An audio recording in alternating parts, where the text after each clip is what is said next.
ውድ የዩቲዩብ ተከታታዮቼ እንዴት ናችሁ? እኛ በጣም ደህና ነን፣ እግዚአብሔር ይመስገን። ይህንን ቮይስ ቀጣይ እያወራው ነበረና ጠፍቶብኝ ነው መመለስ አልቻልኩም። እምቢ አለኝና ለዛ ነው። በጣም ይቅርታ።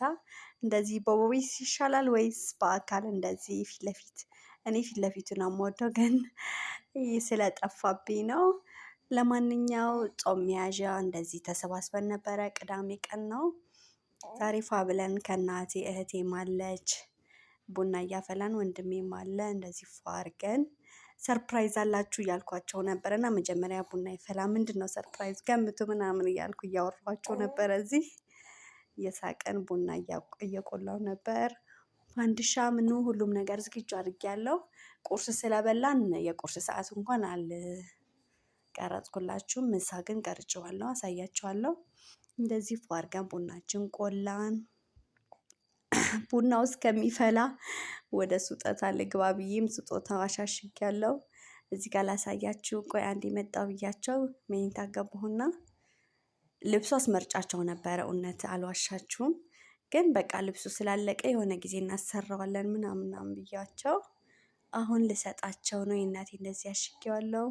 የእህቴም እንደዚህ ፏ አድርጌ አሻሽጌ እስኪ ገምቺ ምናምን እያልኳት ነበር። አይንሽ ጨፍኝ ምናምን እያልኩ እዚህ ጋር እያስለፋዋት ነበር። ዝም ብሎ ስጦታ የለም እንግዲህ ልደቷ እየደረሰ ስለሆነ በዛው በጊዜ የልደቷ ስጦታን ሰጠኋት ማለት ነው።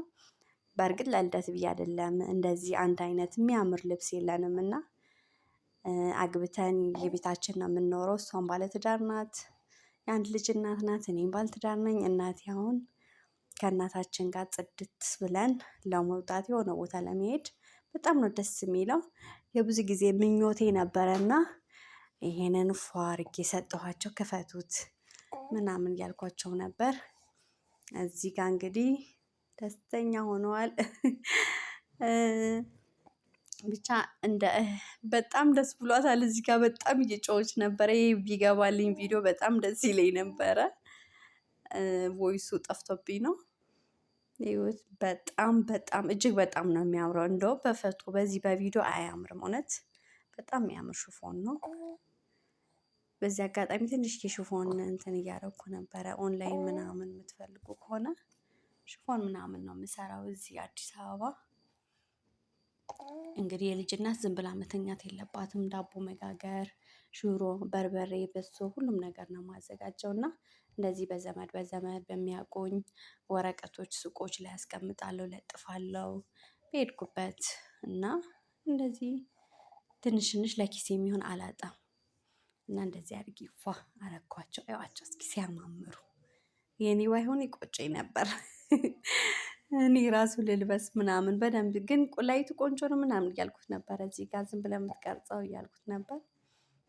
ያው እንግዲህ እያት አሁን ይህንን እንደዚህ ፏ ብለን ፎቶ መነሳት አለብን እንደዚህ ብለን እያልኳቸው ነበረ። እዚህ ጋር እያሳቅኳቸው እዚህ እንደ ልጅና ሲዝና ከዛ እግሯ ላይ ቁጭ ብለን ፎቶ እንነሳለን ምናምን እያልኳት እሷም ተስማምታ ጥሩ ሀሳብ ነው ምናምን እያለች እንደዚህ ቡናው እንግዲህ እየፈላ ነው። እዛ አይታችኋላ። ትናንሾቹ ልጆች አሉ እንግዲህ እዛ ቁጭ አድርጊያቸው ነው። ንበሉ እስኪ እንደዚህ ዞር ጎርደድ ብለን እናሳይ ፎቶ እስከምንነሳበት የሆነ ፕሮግራም እስከምንጠራ ብያቸው። እናቴ ያዋት ካሜራ ትጨነቃለች፣ ብዙም አይደለችም። ያት ስታምር የኔ ቆንጆ እናት እዩት እያለች ነው። እየመረቀችን ነበረ። እዚህ ጋር ልጆች የተባረኩ እድሜና ጤና ይስጣችሁ እያለች ነበረ። አሚን አሚን ብለናል። የኔ ውድ እናት አብረን በጣም ብዙ ቪዲዮዎች እንሰራለን ካሁን በኋላ። እናንተ ላይክ፣ ሼር፣ ኮሜንት አድርጉልን። እንድንቀርጽላችሁ የምትፈልጉት ቪዲዮ ካለ ሀሳብ አስተያየታችሁ አስቀምጡልን። ያለን ስህተት ማስተካከል ካለብን ማወቅ የምትፈልጉት ነገር እኔ እንጃ ባይዘወይ ብዙ አውቃለሁ ብዬ አላስብም። ገና ብዙ ይቀረኛል። ልጆች እያሳደግኩኝ ብቻ አንዳንዴ ትንሽዬ ብለን የምናስበው ነገር ለብዙ ሰው ሊጠቅም ይችላል፣ ብዙ ሰው ሊያስተምር ይችላል እና እኛ ደግሞ ዩቲዩብ መጥተናል፣ እንማማራለን። እናንተ ብዙ ትምህርት ትሰጡናላችሁ፣ እኛ እዚህ ቪዲዮ እንትን እንላቸዋለን። ወንድም ሃይ ጋይስ እንዴት ናችሁ? ዛሬ ደግሞ ጾም መያዣ ጥብስ እየሰራሁ ነው። ቆንጆ ጽድት ያለ ጥብስ ሽንኩርት ምናምን አዘጋጅቻለሁ። ፀጉሬን በቅቤ አድርጌ ፎን ገብቼ ነው ጽድት ብዬ እንደዚህ የተሰራሁት ማለት ነው። ብቻ በ3 ወር አንዴ ምናምን ቅቤ መቀባት በጣም ጥሩ ነው። ተጠቀሙበት። ቅቤያችሁን ተቀብታችሁ ፊታችሁ ፍክት ይላል። ጾሙ እንግዲህ ወገባችን ታጥቀን መጾም ነው እና ይሄ ቦርጭን ማስወገድ አለብን አይደለ? እና ተከታተሉኝ። ይችኛዋ ቆንጆ ጥብስ አሁን ኦልሞስት ደርሷል። ነጭ ሽንኩርት፣ ቀይ ሽንኩርትና ቃሪያ ነው የምጨምርበት።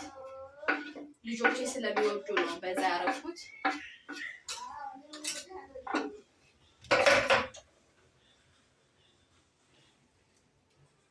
አሁን እየደረሰ ነው።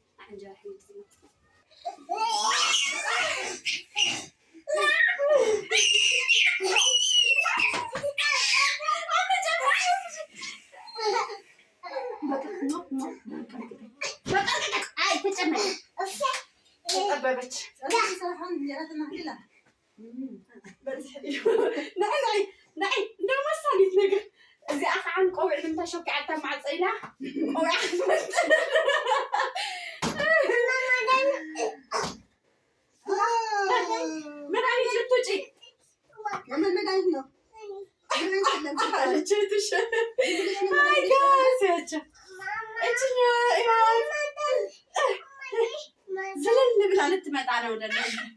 ዝልል ብላ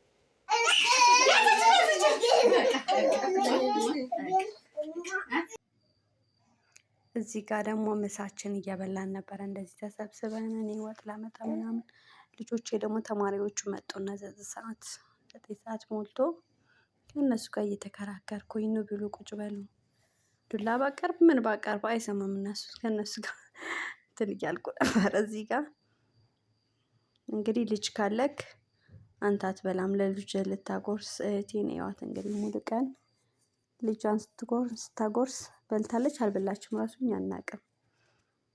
ከሱ ጋር እንትን እያለች እየተጨቃጨቀች የኔቺ 3ኛ ልጄ ማለት ነው። እግዚአብሔርን በጣም ጨዋ ናት። በስርዓት ነው የምትበላው፣ በስርዓት ነው የምትጠጣው። ሁሉም ነገር እኔ ሳላት ነው የምታደርገው። እና አንዳንድ ጊዜ ብላ ጠጣ ምናምን ብለን ስንቆጣቸው ይሰንፉብናል። ትላልቆቹ ሁለት በጣም አስቸጋሪ ናቸው። እጅግ በጣም ተሰቃይቻለሁ በእነሱ እንትንና አልበላም ይላሉ። ሳይበሉ ከዋሉ ይታመማሉ። ማስታወክ፣ ተቅማጥ ብቻ አላቅም። እውነት አብሰው በትልቁ በቶንሲል በጣም የተሰቃየሁት። ቶንሲሉ በጣም ሲያመው ነበረ እና በጣም ነው የተቸገርኩት። ብቻ ልጅ ማሳደግ በጣም ከባድ ነው። በጣም አስደሳች ነው። በጣም ጥሩ ነገር ነው። ትልቅ ጸጋ ነው። እኔ ቃላት የለኝም እና ትንሽ ታኮርፋላችሁ፣ ትቆጣላችሁ፣ ትስቃላችሁ፣ ትደሰታላችሁ። ብቻ በቀን ውስጥ የተለያየ ገጸ ባህሪ ነው በአንድ ቀን የምታሳዩት። ፊልም በሉት በቃ። ትቆጣላችሁ፣ ትስቃላችሁ፣ ታዝናላችሁ፣ ትደሰታላችሁ፣ ትተኛላችሁ፣ ትነሳላችሁ። ብቻ ከእነሱ ጋር እኩል ማለት ነው። እግዚአብሔር ይመስገን እጅግ በጣም ደስተኛ ነኝ። ልጆቼ ስለሆኑ ፈጣሪን በጣም አመሰግናለሁ። እነዚህን የመሳሰሉ ቆንጆ ልጆች ስለሰጠኝ። እንደዚህ እየተከራከርን እዩት እንግዲህ። አሁን ጣራ ላይ ቁጭ ብሎ ልቀርጽህ ነው ስትለው እመታሻለሁ እያላት ነበረና ለእህቴ ነይ አንቺ ነሽ የምታጎርሽኝ፣ ሌላ አልበላም እዛ ላይ ተቀምጦ እንግዲህ ማለት ነው ብሎ እንትን እያላት ነበረ። እና እሺ ችግር የለውም። እኔ ደግሞ ትምህርት ከቆዩ ብሉ ምናምን ብዬ አላጨናንቃቸውም። ትንሽ አርፎ ይበላሉ ምናምን ብዬ ስለማስብ አላጨናንቃቸውም። ዝም ብያቸው ነበረ። ትንሿ እየቀረጸች ነው እንግዲህ ይዋት እንዴት እንደምታደርገው ካሜራ። አንዴ እዛ ጣራ ላይ ትቀርጿለች። እሷ ደግሞ የጎረቤት ልጅ ናት፣ እናቷ ስለሌለች እዛ ጥግ ላይ የምታዩት ከልጄ ጋር ቁጭ ብላ ዩኒፎርም ለብሳ ማለት ነው። እኛ ጋር ነው የምትቆየው እናቷን እስከምትመጣ። ታጠቡና መክሰስ ብሉ እያልኳቸው ነው። ንውረዱ ብላቸው አይሰሙም። እዩት ፊቴ እንዴት እንደሚቀያየር። ስቃለሁ፣ ቆጣለሁ፣ አኮርፋለሁ። እና ስለ እናት ጡት ትንሽዬ ነገር ልንገራችሁ። ምናልባት ወላጆች የመጀመሪያ ልጆች የምትወልዱ ወይም ያልወለዳችሁ ለመውለድ ያሰባችሁ ከጠቀማችሁ ማለት ነው። የእናት ጡት ወተት ዳይፐር ቂጣቸው ላይ የሚያቆስላቸው ምናምን ከሆነ የእናት ጡት ወተት እጥብ አድርጋችሁ ወይ በዋይስ ጠርጋችሁ ብታረጉላቸው በጣም አሪፍ ነው፣ ለውጥ ያመጣል። አይናቸው በጣም የሚታመሙ ልጆች ከሆነም የአይን ፍቱን መድኃኒት ነው። እግዚአብሔር ሞክሩት። እኔ ልጆች ሲታመሙ ሐኪም ቤት ወስጃቸው አላውቅም በአይን ጉዳይ። ልክ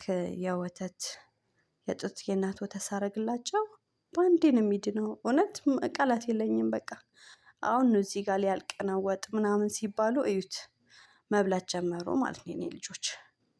እንግዲህ ይህንን ከጠቀማችሁ እናንተም ምን ተጠቀማችሁ ንገሩኝ። ይሄ የአይናቸው መድኃኒት ነው። ብዙ ጊዜ እኔ ልጆች አይናቸው ስታመሙ የእናት ጡት ወተት ሳረግላቸው ወደ ውስጥ ትንሽ ጠባጠባ ያደረጉትና በደንብ እንዲረጫ